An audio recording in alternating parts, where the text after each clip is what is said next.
پاکستان کو جو بنیادی مسائل اپنے بارڈرز کی وجہ سے امن و امان کے حوالے سے ہیں، ایک تو ہم نے تقریباً سیٹل کر ہی دیا ہے بھارت کا معاملہ، اور اس حوالے سے 2 دن پہلے سینئر وزیر شرجیل انعام میمن جو ہے وہ سندھ کے، وہ جب بات کر رہے تھے تو وہ کہہ رہے تھے کہ میں اس تمام تنازع کے بعد جب دبئی گیا تو جو گرین پاسپورٹ ہے اس کی ویلیو بڑھ گئی ہے اور لوگ اب ڈفرنٹ طریقے سے ٹریٹ کرتے ہیں کیونکہ ہم نے ریسنٹلی ایک کامیابی حاصل کی ہے، تو یہ کامیابی پوری دنیا کے اندر اوورسیز پاکستانی بھی انجوائے کر رہے ہیں۔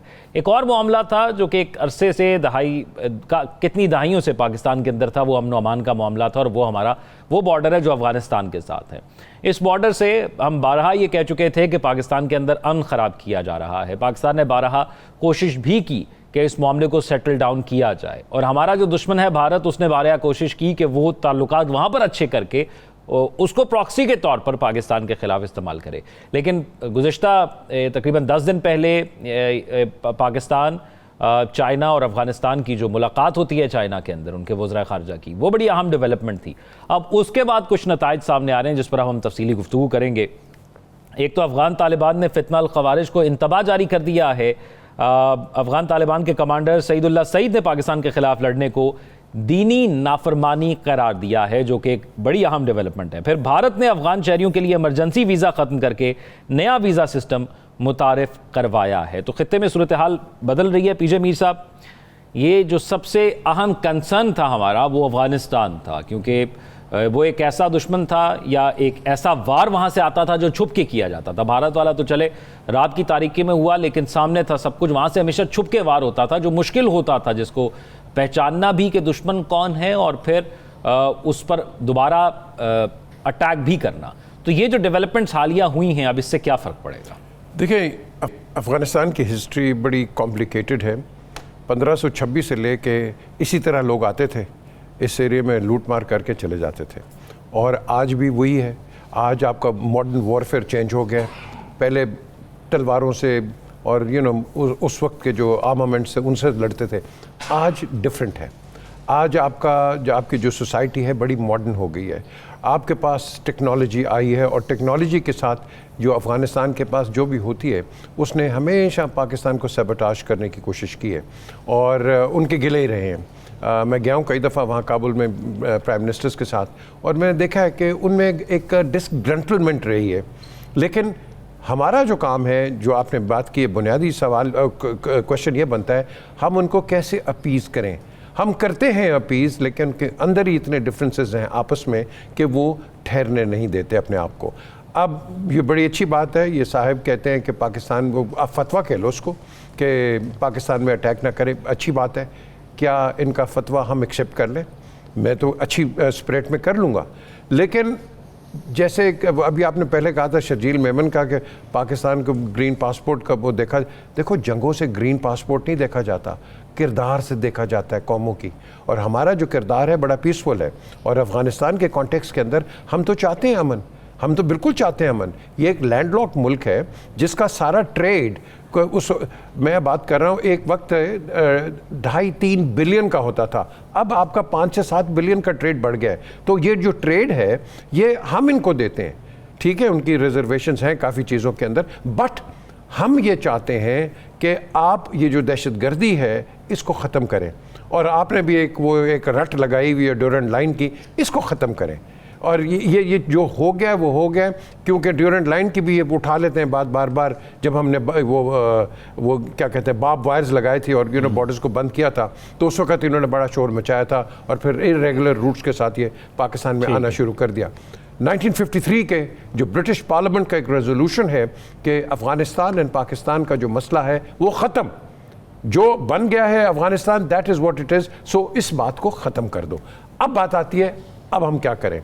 ہمیں بار بار اپنے ایمبیسڈرز بھیجنے چاہیے، ہمیں بار بار اپنے ڈیلیگیشنز میڈیا کے بھیجنے چاہیے، اور دوسرے ڈیلیگیشنز بھیجیں تاکہ پیس اور ایک پیپل ٹو پیپل کانٹیکٹ ہو۔ اس میں ایک اہم ڈیولپمنٹ جو میں سٹارٹ میں منشن کرنا بھول گیا وہ یہ تھی کہ پاکستان نے کابل میں اپنے ناظم الامور عبید الرحمان نظامانی کو سفیر کا درجہ دیا ہے۔ یہ بڑی عام ڈیولپمنٹ ہوئی ہے کہ دونوں ممالک میں اب سفیر جو ہے وہ تعینات ہوں گے، پہلے ناظم الامور تھے۔ دیکھیں یہ اچھی بات ہے، یہ ایک سٹارٹ ہے، اس کو کہتے ہیں CBMs، یہ کانفیڈنس بلڈنگ میجرز ہیں، اور ایک دوسرے کے اندر ہم نے کانفیڈنس بڑھانا ہے۔ ٹھیک ہے، ان کو اور ہندوستان کو دونوں کو ایک سمجھ آنی چاہیے، جو عقل مند لوگ ہیں ان کو سمجھ آنی چاہیے ہم اپنے ملک چینج نہیں کر سکتے. ہمارے یہ پرماننٹ بارڈرز ہیں اور پرماننٹ ملک ہیں اور ساری عمر ان کی بھی نسلیں اور ہماری نسلیں یہیں رہیں گی. تو کیا ہم لڑائی کے ساتھ لگتے رہیں گے؟ نہیں. ہمیں یہی ایک روٹ ہے، ڈپلومیسی، فرینڈشپ اینڈ فرینڈشپ. اور یہ بات ان کو سمجھانی ہے کہ اس سے ان کا بھی فائدہ ہے. اگر ہمارا فائدہ ہے تو ان کا بھی فائدہ ہے، وہ بھی گرو کریں گے. نجم ثاقب صاحب، افغان حکومت نے بھی پاکستان میں اسلام آباد میں سفیر تعیناتی کا اعلان کیا ہے. پاکستان نے بھی اپنے ناظم الامور کو سفیر کا درجہ جو ہے اس حوالے سے دیا ہے، اور امیر متقی جلد پاکستان کا دورہ بھی کریں گے. ایک تو یہ بتائیے گا، ایک سفیر تعینات ہونا اور اس سے قبل ناظم الامور ہونا، ان میں کیا فرق ہے، اور پھر یہ کتنی بڑی پیش رفت سمجھی جاتی ہے؟ پھر بالکل بتاتے ہیں. پہلے آپ کو خبر جو ہے نا اصل میں وہ دیتے ہیں. خبر یہ ہے کہ جب سے یہ طالبان آئے ہیں، طالبان 2 کابل میں، یہ جو ڈیولپمنٹس آپ بتا رہے ہیں نا، خاص طور پہ یہ جو پاکستان کا CDA سے جو ہے وہ امبیسڈر لیول کرنا، ادھر سے فتویٰ آ جانا کہ TTP اور جتنی دہشت گرد تنظیمیں ہیں وہ پاکستان پہ حملہ جو ہے وہ حرام قرار دے دینا، اس کو ہم ڈپلومیسی کی زبان میں کہتے ہیں پالیسی شفٹ. ٹھیک. یہ پہلی مرتبہ ہوا ہے کہ آپ کا یہ جو سارا حساب کتاب طالبان 2 کا تھا اس وقت سے لے کے آج تک، یہ پہلی بڑی تبدیلی آئی ہے جو کہ پاکستان کے حق میں ہے، افغانستان کے حق میں ہے، خطے میں امن کی یعنی اس کے حق میں ہے، اور سب سے بڑھ کے جو سٹیبلٹی چاہیے آپ کو افغانستان میں، جو چین کو بھی چاہیے، جو پاکستان کو بھی چاہیے، جو امریکہ کو بھی چاہیے، اور ان تمام ممالک کو چاہیے جو کہ انرجی کوریڈورز کی اور کنیکٹیوٹی کی بات کرتے ہیں، ان کے لیے یہ ایک بڑی خبر ہے. تو میرے نزدیک یہ پالیسی شفٹ جو ہے یہ ایک بہت بڑی ڈیولپمنٹ ہے، یہ ایک بہت بڑی بریکنگ نیوز ہے. اچھا، اب اس کے کیا نتیجے نکلتے ہیں یہ تو ہم دیکھیں گے، لیکن ابتدا بڑی زبردست ہوئی ہے. اب یہ جو آپ نے کہا ہے کہ جی CDA جو ہے وہ، دیکھیے 2 قسم کے CDA ہوتے ہیں چارج افیئرز. ایک ہوتا ہے AI ایڈ انٹرم، تھوڑی دیر کے لیے کسی جونیئر آفیسر کو آپ اس ایمبیسی کا انچارج بنا دیتے ہیں. ایک ہوتا ہے CDA AP ایڈ پرماننٹ، کہ ایک جونیئر آفیسر کو جو کہ سفیر کا یعنی لیول کا نہیں ہوتا ہے، سلائٹلی جونیئر ہوتا ہے، اس کو کسی ایمبیسی میں آپ پرماننٹلی انچارج بنا دیتے ہیں، جس کو آپ یہ جو آپ نے بتایا نا کہ جی وہ جو تمام امور ہیں وہ اس کا انچارج ہوتا ہے. سفیر کا بننا اس کا یہ مطلب نہیں ہے. پہلے تو یہ دیکھ لیتے ہیں کہ پاکستان نے طالبان کی حکومت کو ریکگنائز کر لیا ہے. ایسا نہیں ہے ابھی. جہاں تک ملک کی ریکگنیشن کا تعلق ہے، پوری دنیا کے تمام ممالک جو ہیں وہ مانتے ہیں کہ افغانستان ایک ملک ہے، لیکن پوری دنیا میں کوئی ایک ملک بھی ایسا نہیں ہے جو یہ کہتا ہے کہ یہ جو حکومت ہے، یہ جو حکومت اس وقت کابل میں ہے، اس کو ہم ریکگنائز کرتے ہیں. لیکن ایک بیچ کا رستہ چین نے نکالا ہے. چین پہلا ملک تھا جس نے یہ رستہ نکالا تھا، اور بعد میں ہم نے دیکھا کہ روس نے بھی نکالا کہ اس نے اپنا سفیر بھیج دیا، ان کے سفیر کو وہاں پہ کیا. اب ایک ناظم الامور جو ہے اس سے آپ سفیر، وہی ہے ہمارا یعنی عبید اللہ نظامی ہے برخودار ہمارا، اسی کو سفیر بنایا کیونکہ وہ بن سکتا تھا. 20 گریڈ سے اوپر یا 20 گریڈ کے کسی بھی آفیسر کو حکومت وقت جو پاکستان میں ہے وہ سفیر بنا کے، ہائی کمشنر بنا کے بھیج سکتی ہے.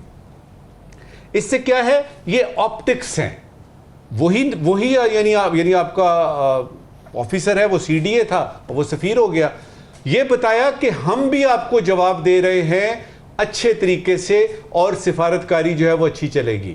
جلدی سے بتا دوں 2-3 باتوں میں کہ اس کے جو فالو آؤٹ ایفیکٹس ہیں وہ کیا ہوں گے. سب سے پہلی بات، اگر یہ سلسلہ چل پڑتا ہے تو جے شنکر کے تو تمام خوابوں پہ پانی پھر گیا جو چلا گیا تھا اس جنگ کے بعد کہ جی وہ افغانستان اور آنکڑے جوڑنے کی کوشش کی تھی انہوں نے. اس کا مطلب ہے ہندوستان کو سب سے پہلے ادھر سے جو ہے وہ یعنی ایک طرح کا تماچا لگا ہے.